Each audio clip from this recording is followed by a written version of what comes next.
আমার কথা শোনার জন্য আবারও আপনাদের ধন্যবাদ। নতুন নায়িকা মিষ্টি জাহান, ওনার কতগুলো ছবি বেরোয়েছে, 10, 20, 50, 100, 200, 500, 1000, আমার জানা নেই। আপনারা দর্শক শ্রোতা যারা সিনেমা দেখেন, বাংলা সিনেমা, তারা ভালো বলতে পারবেন।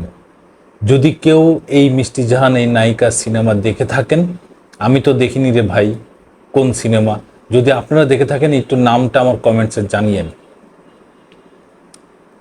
তাইলে আমার ফ্যান বন্ধুরা, দর্শক বন্ধুরা জানতে পারবে যে এই নায়িকার কোন ছবি রিলিজ হয়েছে।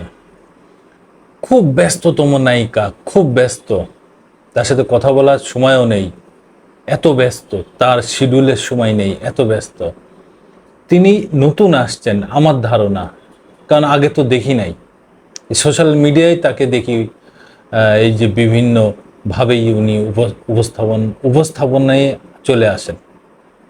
তো উনি এখনই এই বয়সে 100 ঘাট 200 ঘাট চিনে গেছেন। আরে ভাই, আপনি যদি নতুন এসে থাকেন, আপনার এখন কাজের সময়, কাজ করবেন, আপনি এখনই যদি এই ঘাট চিনে যান, এই ঘাট যদি আপনার প্রথমেই চলে আসে, তাহলে তো আপনার ব্যাপক সমস্যা আমার মনে হচ্ছে। আগে তো ঘাট চিনবেন না, আগে তো আপনি কাজ করবেন, ঠিক কিনা? আপনার এখন কাজের সময়, যেহেতু আপনি নতুন আসছেন, নতুন একটা প্রফেশনে আসছেন,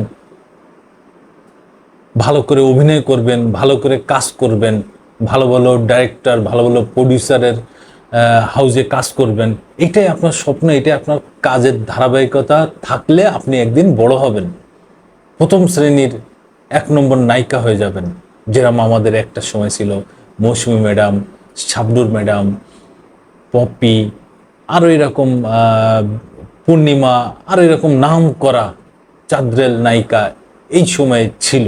আর তার আগে তো ছিল ববিতা, কবরী, শাবানা, রোজিনা, কি অভিনয়, দুর্দান্ত অভিনয়।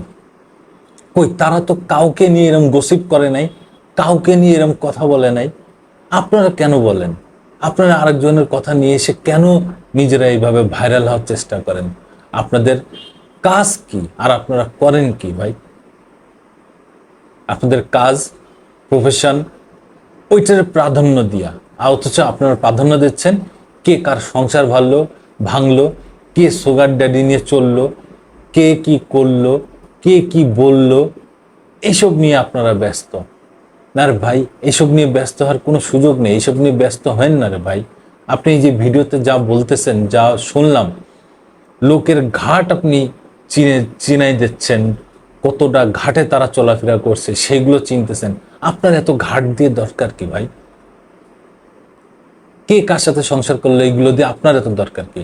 আপনার নতুন এসছেন, আপনার সামনে বহুত সময় আছে, আপনি সেদিকে ফোকাস দেন, সেদিক নিয়ে কাজ করেন, আপনার অভিনয় নিয়ে কাজ করেন, আপনার অভিনয় মানুষ কিভাবে মনে রাখবে সেই দিকে আপনি ফোকাস দেন। আর আপনি আসেন লোকের চরিত্র নিয়ে, আপনি আসেন লোকের ঘর নিয়ে। কেন রে ভাই? একটু নিজের দিকে তাকিয়ে দেখেন, কেন এসব করতেছেন? আগেকার নায়িকারা তো এইসব করে বেড়ায় নাই ভাই, তারা প্রফেশনদের সময় দিয়েছে, প্রফেশনটারে তারা সবকিছু মনে করছে। আর আপনারা গসিপটারে সবকিছু মনে করতেছেন, কিভাবে অল্পতে ভাইরাল হবেন সেইটা নিয়ে আপনারা ব্যস্ত। না, এইসব করা যাবে না, এইসব করেন না, তাহলে আপনাদের ফিউচার একদমই নাই হয়ে যাবে, থাকবে না। হয়তো 2 দিনের জন্য আপনারা ভাইরাল হবেন, কিন্তু 10 দিন পরে আপনাদের কেউ মনে রাখবে না, 10 দিন পরে আপনাদের কেউ ডাকবেও না। কথাটা মনে রাখেন। আবার আসবো নতুন কোনো কথা নিয়ে, নতুন কোনো ঘটনা নিয়ে। আমি প্রিন্স।